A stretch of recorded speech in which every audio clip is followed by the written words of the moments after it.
Back to House of Footy. It's your boy Ray, and alongside me, I got a full house. Welcome, Mac What's good? and Joe. What's good, everyone? The Prem is back this weekend, and we have some tasty matchups to discuss. But before we get into it, don't forget to follow us on our social media, both on Twitter and Instagram. Our handle is at @house_of_footy. Also, don't forget to rate, review, and subscribe to us. We are on both Spotify and YouTube. Lastly, feel free to get in touch with us via email. We love hearing from you guys, and we want you guys getting involved. Our email is houseoffooty@hotmail.com. But let's get straight into it. I think the most tasty matchup this weekend, Gio. Man City will be hosting Liverpool. The EPL's back after it feels like a long time, but it actually was only 2 weeks ago that we had Premier League games, and this one really takes, I think, the game of the week, or it will definitely be perceived as the game of the weekend. First game between these two in the league was a 1-0 win for Liverpool at Anfield. Not sure if you recall that Cancelo error off of the Alisson long ball that left Salah 1v1.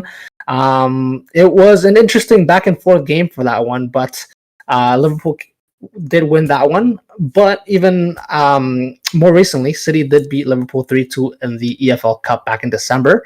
A very back and forth game, but City were the better team in the end and went through in the competition. How do you see this game being played out, Gio? Look, if I know, we discounted Liverpool throughout the season just because of their poor play in general.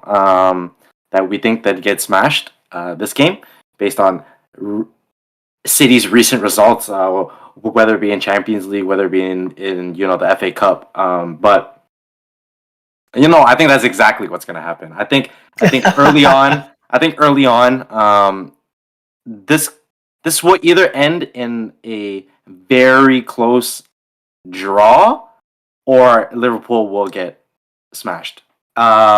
If they decide to open up and City are able to get the ball and really just play their game and put a couple in early, I can see City do what Liverpool did to Man U, because it's going to be hard to get back up, especially playing down against City. Obviously, they are lacking in the midfield, and we know how strong City can be in the midfield, and just holding the ball, it's going to be tough for them tough for Liverpool to even win the ball back. They'll have to really try and hit City on the counter here. But again, although Darwin's been looking a lot better, Gakpo's been looking a lot better, putting a couple into the back of the net, I think just share, confidence-wise and recency bias, I have to side with Man City here. I think just quality-wise and the way they're going to hold the ball against Liverpool, and they're still going to be able to play that ball over the back line for Haaland. See, this would be a perfect game for Haaland and go chase the ball. They just got to dump the ball over that back line that, again, we know loves to press really high, and let Haaland go out there and chase it, and let bodies bounce off his body because he's that strong. So if I'm Pep, that's what I'm looking to do, and that's what I'm that's what I'm gonna tell the boys to do, and should be a fun game regardless, though. Definitely a fun game to watch. Speaking of that sort of recent results, Gio, just want to mention Liverpool off the back of back-to-back 1-0 defeats, Madrid in the Champions League and Bournemouth in their last Premier League game.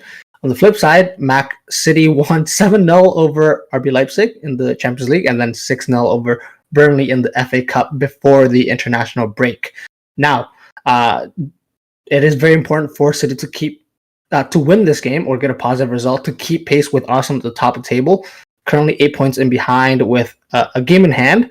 But things change if they fail to get all 3 points, and Arsenal do go on to win their game later on against Leeds, which we'll touch on later. But how important is it for City to win this one, Mac?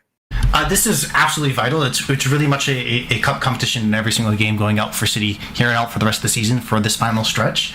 I have a couple different minds about how this could theoretically work out, because Manchester City, they won their last 3 Premier League games straight, but they have yet to win 4 in a row in this entire season, the 2022-23 Premier League season. So they haven't had that stereotypical kind of killer stretch yet. Could this be it? Maybe, but they haven't kind of shown the consistency thus far this year. As well as Liverpool on the other side, arguably, this is the first time that they're trying to be able to do a double over Manchester City for the second time in just in the last 17 seasons in the Premier League. So they haven't really done very well in this fixture consistently back to back.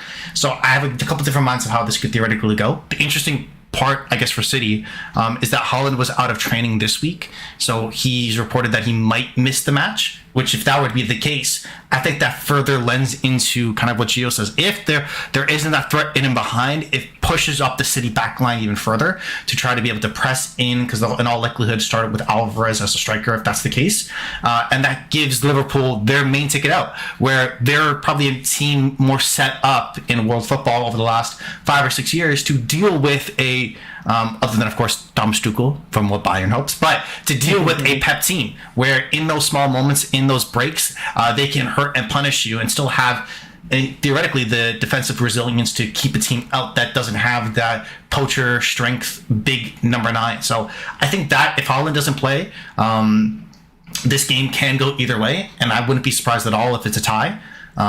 Given those numbers, given those recent results for both those teams, where I don't think enough will go either team's way. I don't think enough will go Liverpool's way, enough to go Man City's way to be able to kind of edge out or really to beat.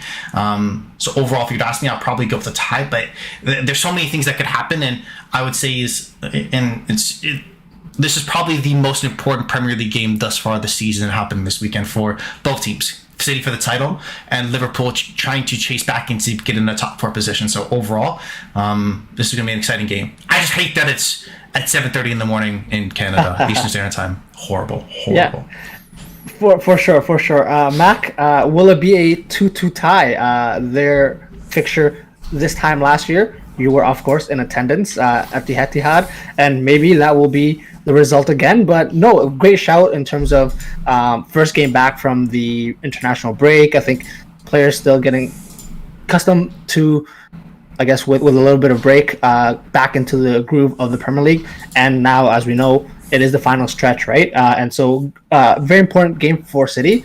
But for Liverpool as well, Gio, as Mac mentioned, they are still in hopes of finishing in the top 4. And I'm just going to read out their next 3 games. City, of course, on Saturday, Chelsea away on Tuesday, and then Arsenal next weekend. So very, very important for Liverpool as well. I guess, how do you approach these sort of quick games that are coming back to back? Very, very strong opposition. You're going to be having to travel to London straight off the back of this game, and then back home. And then, you have a squad that hasn't been, as settled as obviously the Arsenal of the season with the amount of changes. Could you give us a little bit of how you see them preparing for this game and perhaps the other games coming up? I think for these types of games, especially as big of a name as these teams are, I think you have to keep it in mind that you have this tough schedule, but you really can't look down the road and look at those games. You really have to just focus at the task at hand and go into each game as that's the main focus. Going into the game and thinking about the next, you've already lost focus. And when you're playing big teams like that, they go into mentality thinking our main focus of the week is going to be this game. Those games will come, but we'll prep for those games when the time comes. And I don't think they should really take any game lightly, as they really can't afford to. So yeah, just a game by game basis. In terms of results wise, can't speak too much on it yet, just because week by week you don't know who gets injured, you don't know what happens. Yeah. And so I won't speak on that yet. We will speak on it a little later as those games come closer. But yeah, you just have to take it game by game. Thinking about any other game, does the other teams you face a bit of a discredit, and you have to respect these teams, or you will get smoked. For sure. It's interesting to note as well, game by game will definitely be the approach because this is the only competition that Liverpool are in, and everything should be in trying to secure top four. So I guess just to wrap up this part, key players to watch, Mac. Holland, you mentioned, might be out, so perhaps Alvarez. But for me, as a Liverpool fan who's watched a lot of City Liverpool games, Phil Foden always balls out against Liverpool, and I have a feeling that he's going to be balling out as well. Maybe a goal and assist here and there. And to be honest, after watching France against Netherlands, Van Dijk didn't shower himself in glory. A couple of those goals, the defending, as it's been all season, been questionable. So any interesting matchups for you, Mac? Of course, as well, Cancelo won't be part of this match, so maybe there will be a better, more defensive-minded wide back to guard those wingers that Liverpool love to attack with.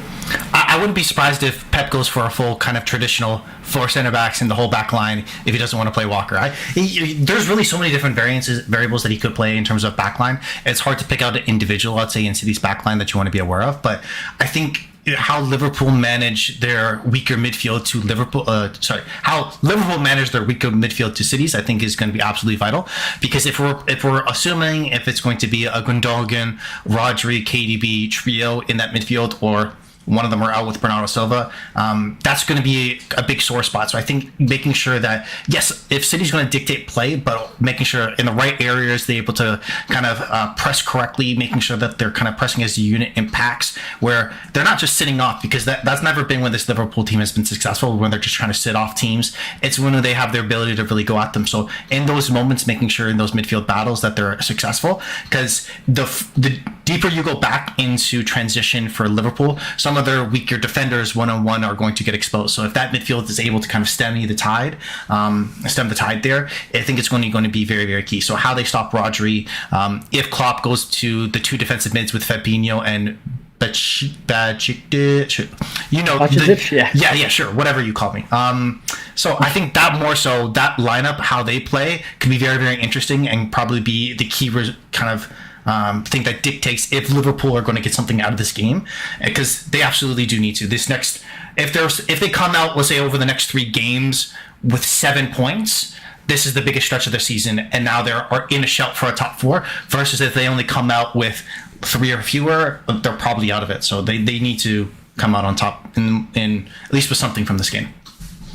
Very, very interesting. I know that we were talking a lot about this game, but just a quick thought as well. Talking about that midfield lineup, could it be Klopp just says, forget trying to hold a position, maybe have like Henderson man-mark Kevin De Bruyne all game, something like that, maybe just to block out any source of potential attack that he has there, maybe something throw something up for us, give us something to chew on, maybe. What do you think about that potentially? I think that it would make you want to vomit, considering how much you hate Henderson. Yeah. But if he comes out on top, you have to begrudgingly respect him. So I find that interesting. But I'll be interested if he actually tries something different, because I think Klopp, in a lot of ways, he's going to stick to his philosophy and it's like, okay, this is how we want to play. Versus Pep, in these bigger matchups, he second guesses himself. It's like, okay, I want to be able to make a change here. I wouldn't be surprised if he goes back and tries to play Bernardo Silva, maybe in that kind of false left back position in some ways, right? Where something like that could be to their detriment, where allow Salah to get space, or Salah's being defended by Bernardo Silva one-on-one. That's disastrous for City. So I think he's more so probably going into this game thinking that, okay, you know what? We know what we can control. They're going to do something a little bit different that maybe we're not anticipating. That's where we can expose them.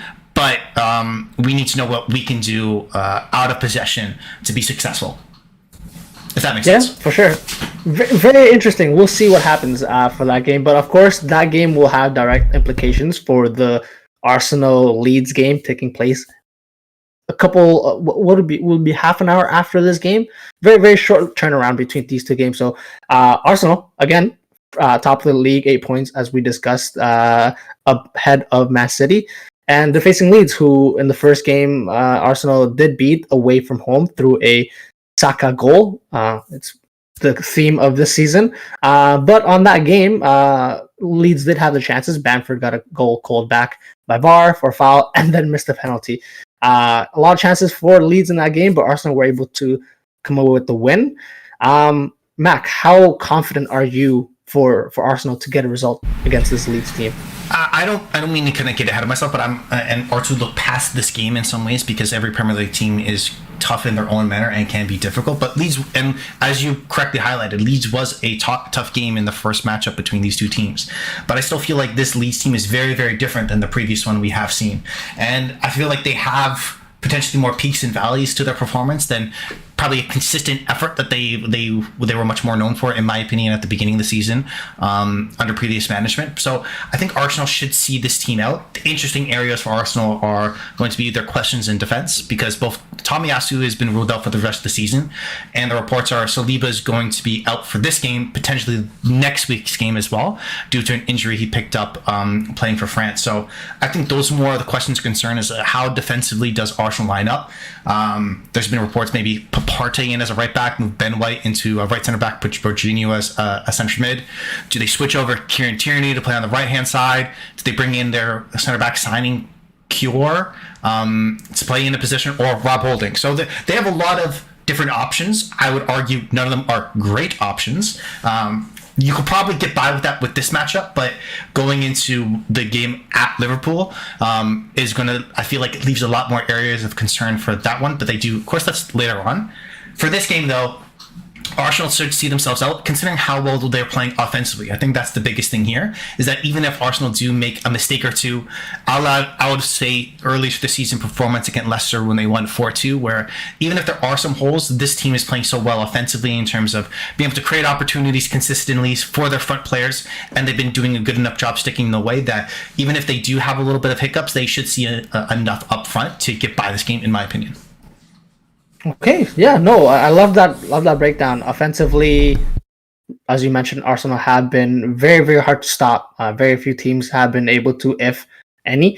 A game that will likely see Gabriel Jesus get a start, and Ketia is a doubt for this game. Last I saw through reports, but for Leeds on the other side, Gio, I know Mac thinks Leeds are still in a little bit of a up and down sort of run of form, but could that midfield of McKennie, Mark Roca, Aronson be something to stop the attack that Arsenal have been so potent with?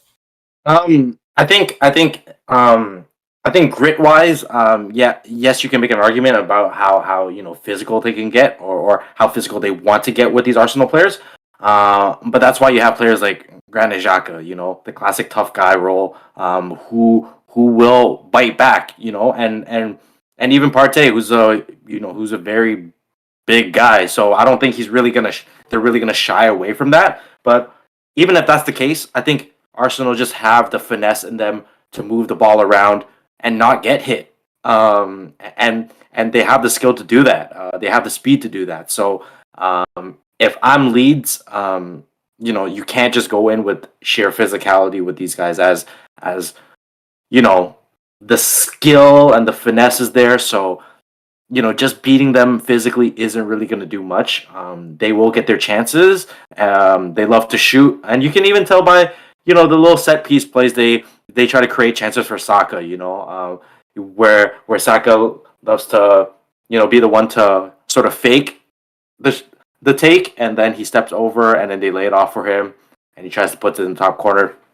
Very classic Arsenal move. But yeah, no, they have various different options to play around with to get shots off. So if I'm Leeds, I would try not to just beat them on physicality. Try your best to try to hit them on the counter, try to keep possession a little, have them come to you, and see what you can do there. But Mac is right in terms of their up and down. You really don't know what version of Leeds you're going to get on a week-to-week basis at this point. They have a lot of, management to take care of. They have a lot of, deciding who and what they want to keep on their roster for the next season. So there's a lot of things moving around on that team. So it's really a coin flip with that team. Yeah, and coin flip is definitely sort of a theme for their season. Hot and cold here and there. A player that might miss out for Leeds is Wilfred Gnonto, who has been very a bright player for them throughout the whole season. But Tal Adams as well, picking up an injury. Just unfortunate for them at this time to sort of have very important players missing out. And so, as you guys said, it's going to be a tough game for Leeds if they do try to pull something and get a positive result. It's gonna have to be a almost flawless game. But I guess let's take a quick break here, guys, and then let's come back with some more Premier League predictions. So stay with us. Welcome back to Hustle Footy, guys. We're gonna continue our preview for this weekend's Premier League games with Newcastle versus Manchester United, a rematch for the EFL Cup final that happened a month ago, Gio, which Man U did come out as winners. First trophy for Erik ten Hag at his Man U tenure. The first game between these two, though, in the Premier League ended in a 0-0 tie. And so, there is a little bit, I would say, most would agree, Man U, with the quality that they have, are still looked on as favorites. But, Newcastle have been pulling up their results as well. 2-1 winners against Wolves and who was it that they faced? Wolves and Nottingham Forest in the Premier League. Man U did advance to the semifinals after beating Fulham in the FA Cup quarterfinals in their last time out. So, Gio, how do you see this game happening? It can go either way, really. I'm worried actually about the attack of Newcastle. They how do I put this? Almigod, as we used to call him, obviously started the season off very hot and was the talk of the town. And has cooled off significantly since the World Cup. But now they found someone that has come back from injury and has kind of almost picked up the slack a little, and that's Alexander Isak, who again is getting touches, who's getting into dangerous areas, and that's what they bought him for, really. Is to do what he's doing, and he seems to be very clinical at that. So, as good as Martinez and Varane have been, there are blips and there are times where they give the ball away in dangerous areas when they fail to clear, lose the ball in dangerous areas when say Bruno tries to do too much or Fred tries to do too much. We know that Fred's not a great passer of the ball, so.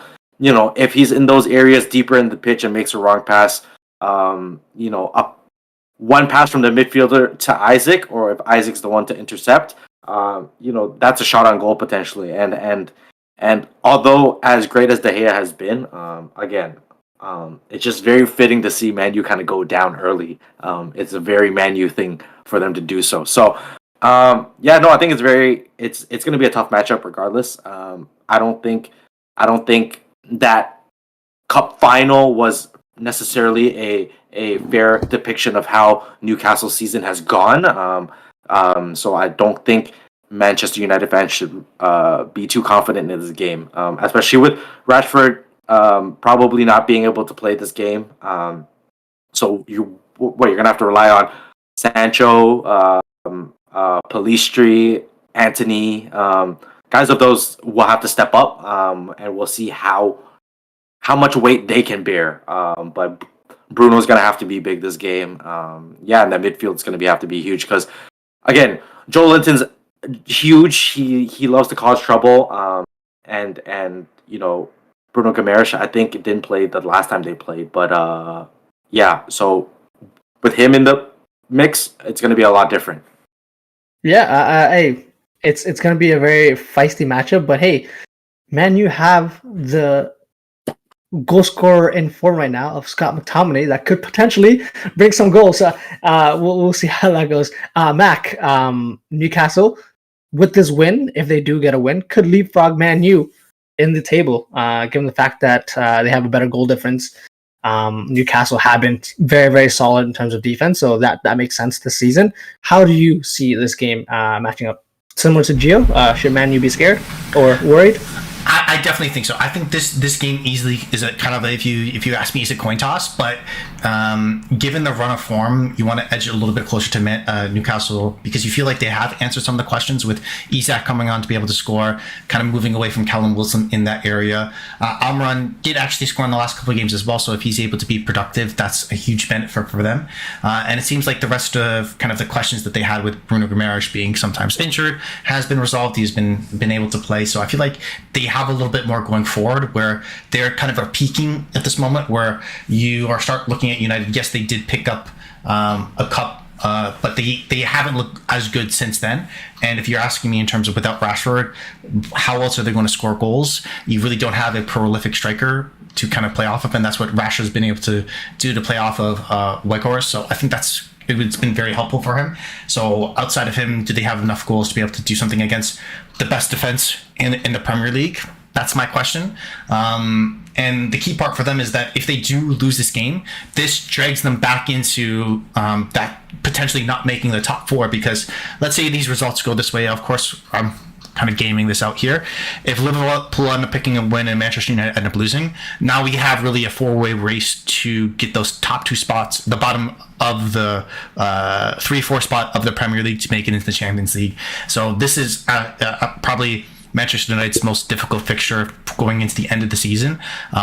So if they're able to pull this out, I think they can comfortably see themselves as a top 4 team for sure. But if they lose it, then they start have to ask them questions, and really the pressure gets heaped back onto them in the midst of everything going on with them off the field about potentially being sold, the debts they've accumulated, stuff like that. So if they're able to get a result on the pitch, that starts to make those questions go away, versus if they do drop points here, it just kind of snowballs them back into something that they've been doing a good job since the World Cup not being in, really. So we'll see. Yeah, as we mentioned as well, a key couple of misses, and I think it's a little bit of a contrast for the EFL Cup final. Newcastle were not in the greatest form, and then they had Pope missing, and so now they have on the flip side Joelinton coming back, Alexander Isak firing and scoring goals, but on Man U and Casemiro is out for his second of 4-game ban. Eriksen is out. Sabitzer is a doubt, and injuries to Rashford are a concern as well. So in terms of where goals will come from, Newcastle are playing at home, and so I feel that they will definitely be up for it. But I feel, Joe, it's going to be a very low scoring game. I don't see a lot of goals.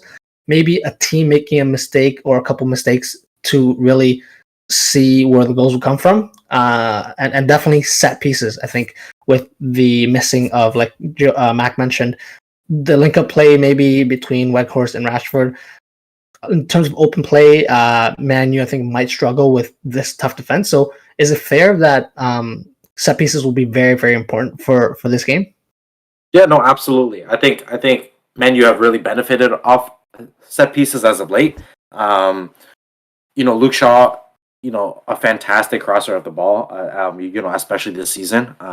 So yeah, we'll see where that comes from. Obviously, we're still missing key players, likes of Eriksen, likes of Casemiro, likes of course Rashford now. But yeah, no, I think, but the thing about set pieces is that Newcastle have the height to defend it, so I think it's going to be tough regardless. So we really have to just. It's going to be really tough for Man U to even attempt those set pieces. The height is very tough to beat. I can't see Weghorst be the only one in the box that's really going to challenge. Him and Varane, but again, I think height itself still sides with Newcastle, so.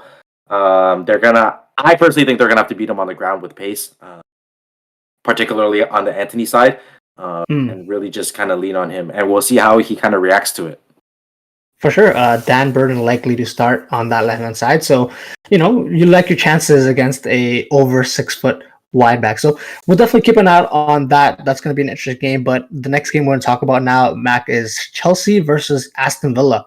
Now, the first game between these two teams saw Chelsea win 2-0 away, but based on recent results, Chelsea have tied against Everton before the international break 2-2, whereas Aston Villa beat Bournemouth 3-0. And based on sort of the run of form, you could argue Aston Villa have had the better run of form. 3 wins, 1 tie, 1 loss in the last 5 games. Chelsea 2 wins, 1 tie, and 2 losses. So how do you see this game taking place? So I definitely agree with you in terms of how you're positioning in regards to Aston Villa in a much better run of form as of right now.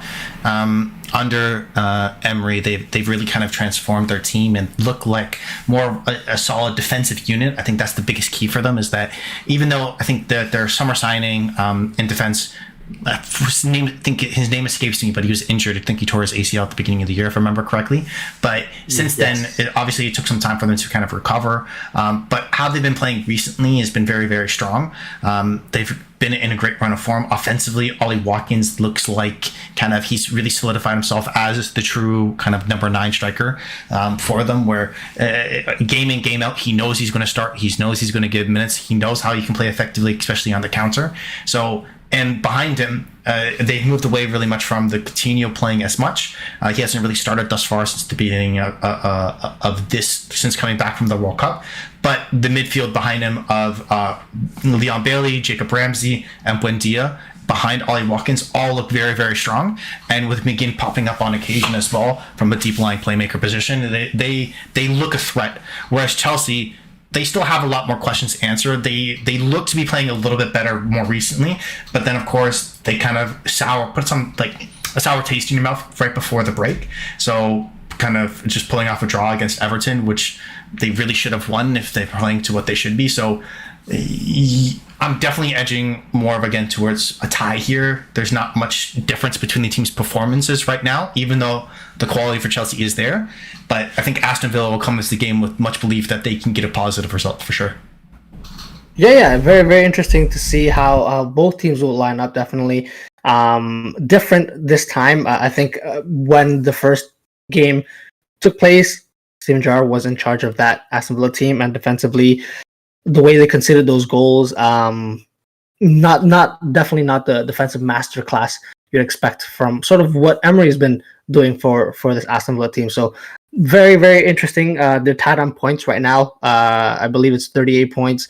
Chelsea are 10th, Aston Villa are 11th, and so 3 goals separate them in terms of goal difference. And so if Aston Villa do come with the win, they overtake them to be considered top half of the table. But I guess for you, Gio, no Matty Cash and Coutinho is a doubt, I believe, for Aston Villa. Whereas Chelsea, I think, should be at almost full strength. I know that Sterling had been coming back from injury and didn't feature for England, but should be working his way back. And Mudryk, without Matty Cash and him playing on that left-hand side, could this be his time to shine? How do you think Chelsea will approach this game? I'd be shocked if Mudryk got too many minutes. He's not been, a very staple feature for that team. Can he take advantage? Yeah, he definitely has the speed to take advantage of that. But will he? No, I don't think he will. Obviously we don't know if, a goal can kind of, just boost the confidence and kind of unlock that quote unquote potential that they saw in him. But I think, more players like, who is their left back? Why did I come to a blank on Chelsea's left back? Chilwell. Yeah, I think players more like, like a Ben Chilwell, who's able to make those overlapping runs, make those great crosses into the box, those cutback passes. I think a player like him will benefit a lot in terms of, the lack of Matty Cash. And, players alongside with him are going to definitely benefit. So Mudryk, if he's on the pitch at that time and he's able to kind of link up with Ben Chilwell, who knows, then yeah, I think they're able to exploit that. But with that being said, I think this Villa side now with Unai Emery has been a lot more solid and a lot more dependable. Not letting in those counterattack goals, just holding each other accountable and just being more solid in the back. I think is what is kind of drilled into them a little more now. Now they've gone away from that very high potency attack type football. But I can't call it high potency if they didn't score that many goals. But yeah, no, they've definitely strayed away from that a little more. and been a little bit more focused on just being a more stable team in general. But I do think Chelsea is the better side, though. Do they still have a lot to worry about? Do they still technically have a lot on their plate in terms of worrying about the attack of Villa? Yeah, I do think so. They haven't proven themselves, just yet. For sure, and a player. Before we wrap up this part, a player that maybe hasn't proven himself to Graham Potter is someone who scored both goals in the reverse fixture. Mason Mount hasn't really been featuring for Chelsea, and I know you guys seen as well. There's been reports of him potentially leaving the club at the end of the season. I just today googled maybe some links. He said he was interested in Bayern Munich. Hey, I'm interested in being the president of the United States as well, but not necessarily something that can happen. I would love him to have him at Liverpool, maybe an extra midfielder. But just to read out to you the stats, Mac, and in terms of the last 3 games, hasn't really featured for Chelsea in the Premier League, and then come off in substitutions and games against Tottenham and West Ham. Hasn't really featured as much. Is this something that you see it happening long term? Maybe Graham Potter moving away from that type of midfielder, especially a player like Mason Mount? Or is it just a bad run of form and then he might eventually come back into the team? What are your thoughts? I think it's going to be very interesting because there has to be some sort of exodus going into this summer for Chelsea, just given the Bucks. In all likelihood, they're not going to be in the Champions League next year. Let me just assume or report that right now. The question will be is in terms of finance-wise, in terms of financial fair play, what can they do to recoup? Because they spent, I think, more than $500 million since Todd Bowley has taken over. So in terms of how the numbers work out, let's just say, I'm not that great at math, but from what I understand, considering their financial structure, they're in a large deficit in terms of where they should be, considering the money they spent and the contract wages that they have. So there, in some manner, has to be an exodus. The question is who? I think Mount's a fair shout because he's probably one of the players that you're going to be willing to give up, but at the same time still fetch a large enough fee for, given that he's English, given that he does have pedigree, and he is attractive to other Premier League teams. So he's a player I'm on the lookout for. Conor Gallagher is a guy I'm on the lookout for. Players like that, which and even a Ruben Loftus-Cheek, that they're going to be probably in all likelihood exited from the club sooner rather than later, just for financial reasons, as well as positional fit, because if Mudryk in his previous game against Everton, he really played as a 10 and looked very, very good there. And that was probably his best performance since coming to Chelsea. So that further puts Mason Mount in a deeper backlog in that position, because realistically, if he asks what his favorite position is, he'll probably say that or an 8, and he's not getting to either spots in this Chelsea lineup. So I think that's a fair shout, and something that going to the rest of the season, we're going to be able to have a clear indication of who's in Graham Potter's plans, because he can only start 11 players, and only a certain amount can come off the bench. Everyone outside of that, you got to start asking questions of where they're going to be next year. I think it's a fair shout, Gio. Obviously, he can only field 11, but we've seen Guardiola have managed very, very well large squads, but still, in terms of the style that they play, the formations that they play, he might be behind a couple other players. So, Mason Mount, do you think he'll be at Chelsea come the start of the next season? Maybe some club that he could end up at? What are your thoughts? To be quite fair, if I'm going to be quite honest with you, I think he's quite overrated. Ooh. Quite overrated. The whole story about next Frank Lampard, all that jazz. Yeah, no, I'm not seeing it. Me personally, I'm not seeing it. So for whoever club that picks him up, if he fits in the right system, he's a good enough player to contribute. But is he going to be a great generational midfielder? I don't think so. And if Liverpool can get him at a cost, then why not? He understands the Prem enough that he can be slotted in immediately. But who are you going to surround him with is going to make him the best version of Mason Mount. Now, does that mean he can be beneficial to another depth player to Man City? Of course, but is he going to complain about the playtime that he's going to get? Of course. So going to Man City doesn't seem like good for Man City and good for his personal confidence and ego, whatever you want to call it. as he's not going to get too many minutes. He'll get a lot of minutes, cup games and things of that nature, but not when it matters most. Because I think the lineup that Pep has right now, he's not in that 11. So I think he has a lot of thinking to do to see which situation kind of suits him best. And if Chelsea, sells him the dream of, him still being a starter on that roster, then then Chelsea's still a very viable option. But I don't think he's going to be a Chelsea player though. Okay, interesting. So on that note of potentially staying, potentially starting, being on the bench, or being sold, we're gonna bring a little game that I'm sure you guys have seen going around: start, bench, or sell. And we've got, I guess, two categories right now: attackers and midfielders for this season, in which we're gonna go with for our start, bench, sell. So basically, I'm gonna name 3 players. And I'll go first. Jerry can go second, and then Matt can go last. In terms of starting, benching, or selling Bukayo Saka, Phil Foden, or Marcus Rashford for this season. And for me, for this season itself, based on output, based on what they've done for their respective teams, it's going to have to be start Saka, bench Rashford, and sell Phil Foden. Again, this season itself only, but again, output in terms of what they've done for their teams, I think is pretty self-explanatory. But Gio, what are your thoughts on that? So this season as well, but I want to think about it more in depth, right? Okay. Just food for thought here, right? Because my personal list is it biased? Possibly. You guys might think so. Mac's already shaking his head because he already knows what I'm going to say. But it is to start Rashford, bench Saka, and sell Phil Foden. Now, granted, do we agree that, Saka is better facilitated than Rashford? Because I think Rashford has to do a lot on his own in order to get his chances, as he likes to do the little cut back onto his right foot and have a shot. I think if they swapped spots, I think Rashford would be just as good.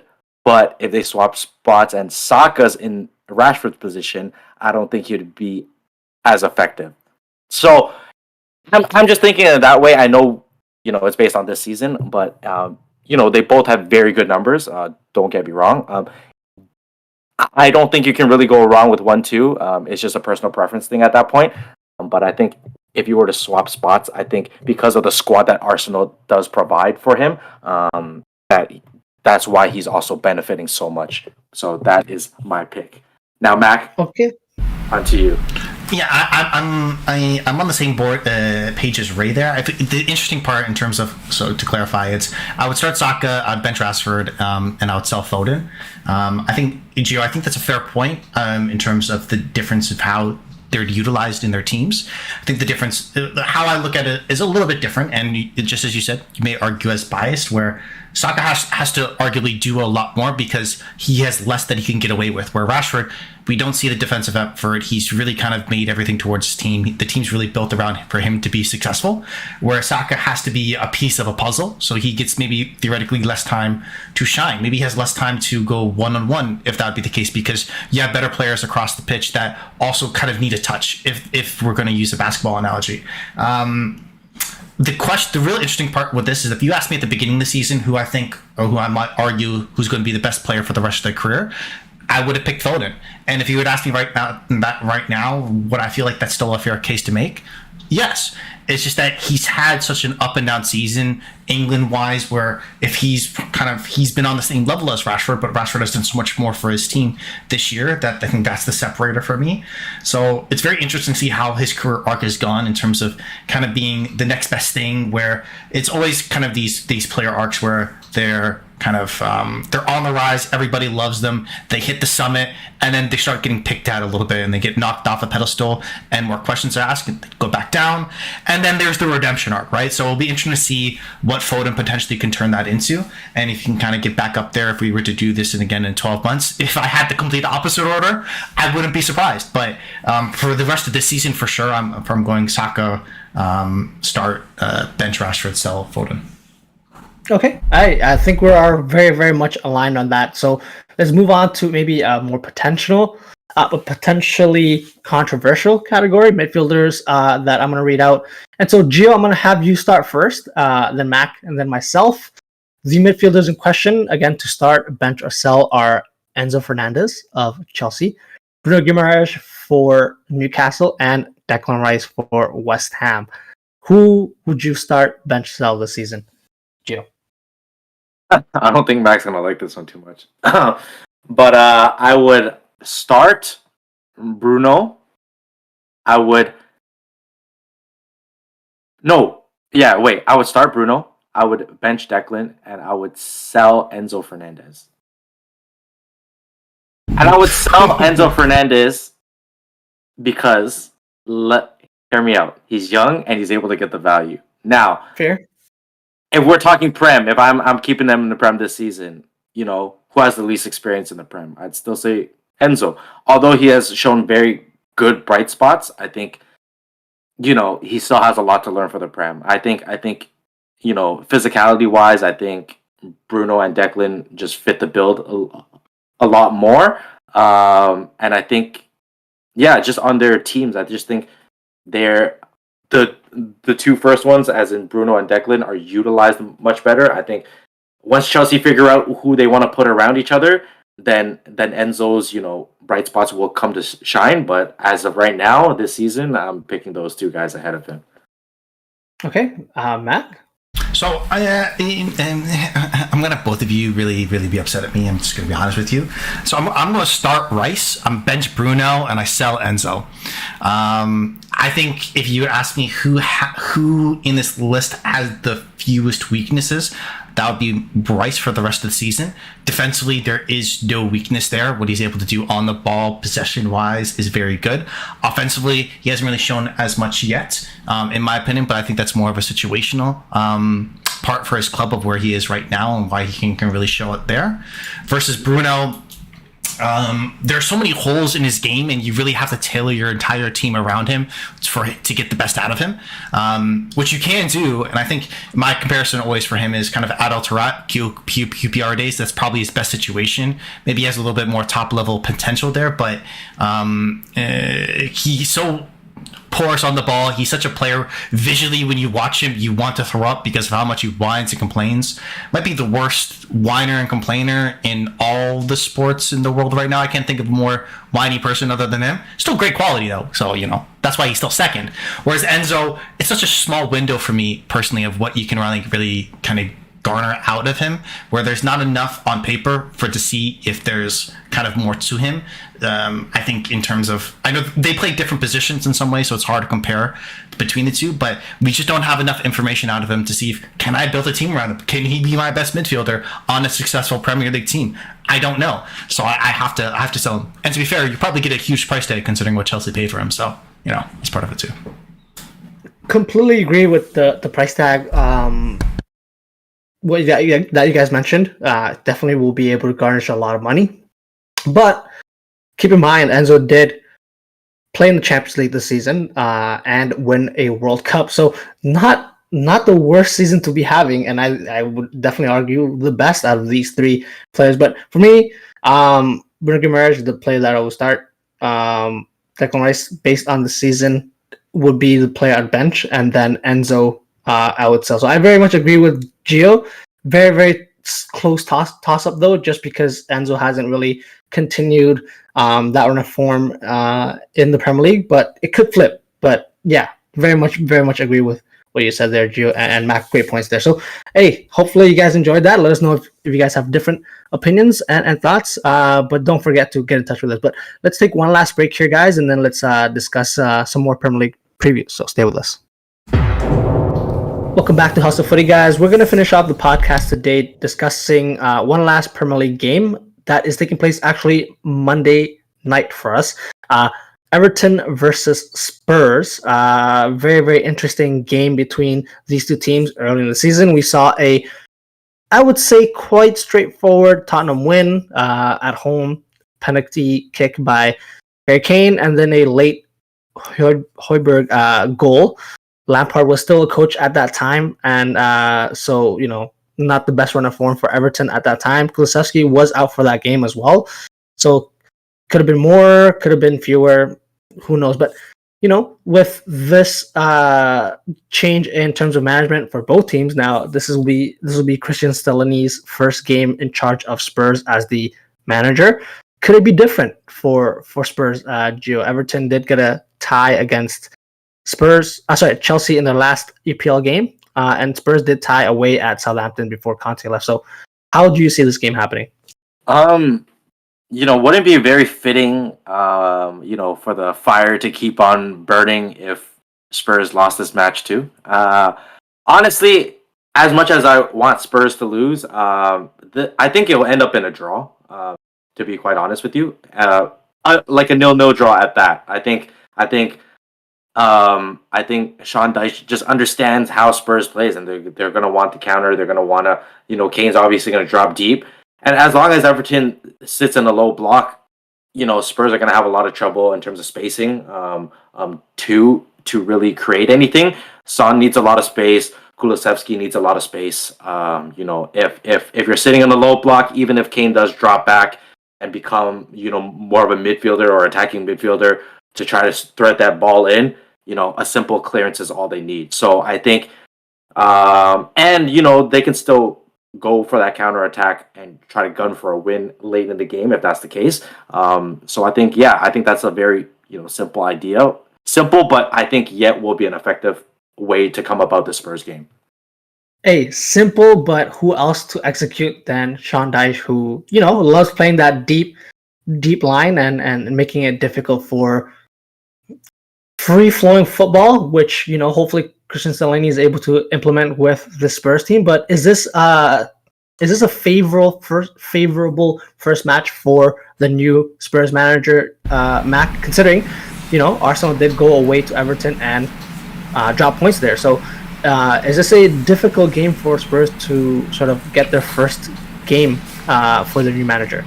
Yes and no, because here's my thought process for this: is that offensively, let's be 100% honest here. Everton are inept at best.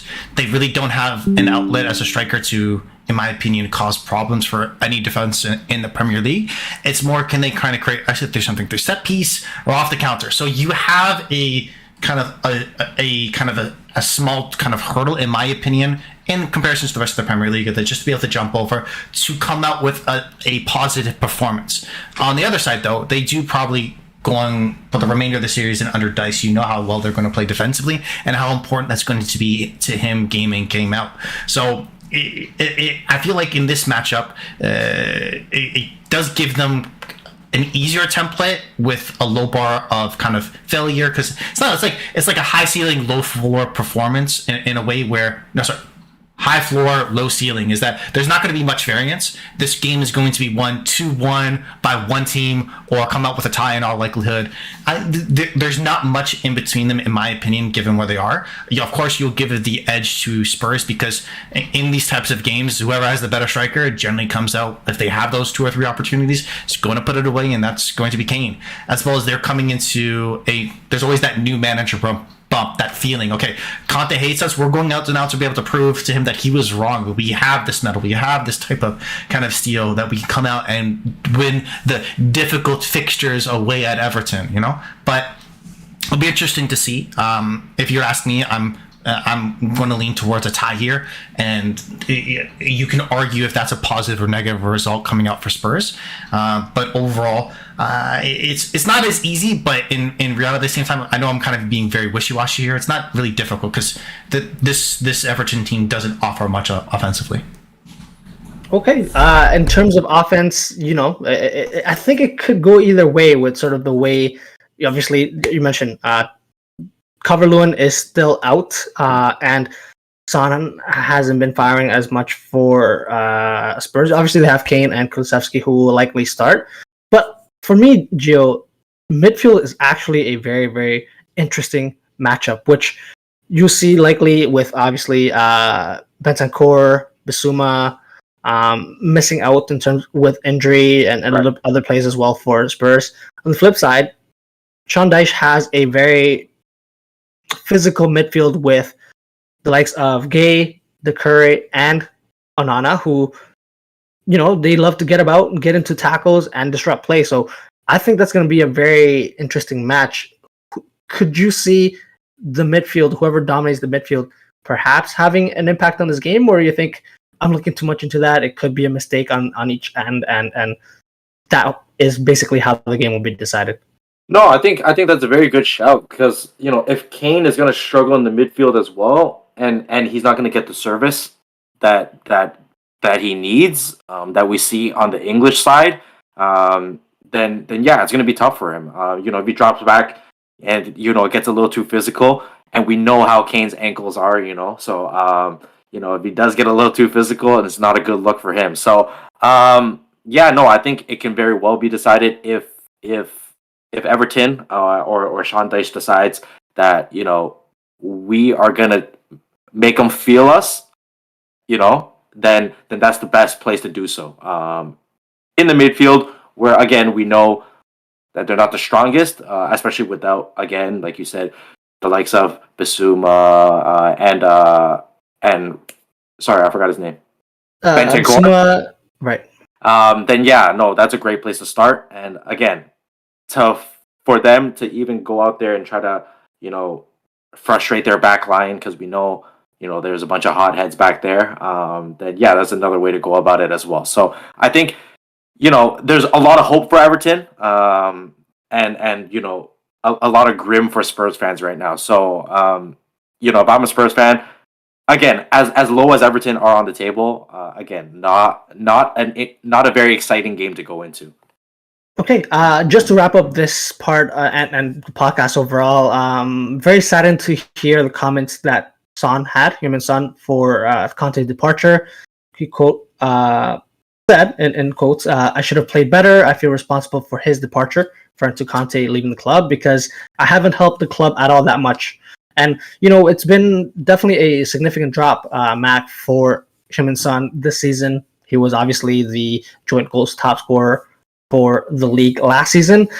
Could this be his redemption arc for Spurs? Could he end up the season maybe getting a couple more goals now that maybe they play a different style? Or could this be just the way his season goes for the rest of the season? And I want to get Gio's input as well, but Mac, please. I love that.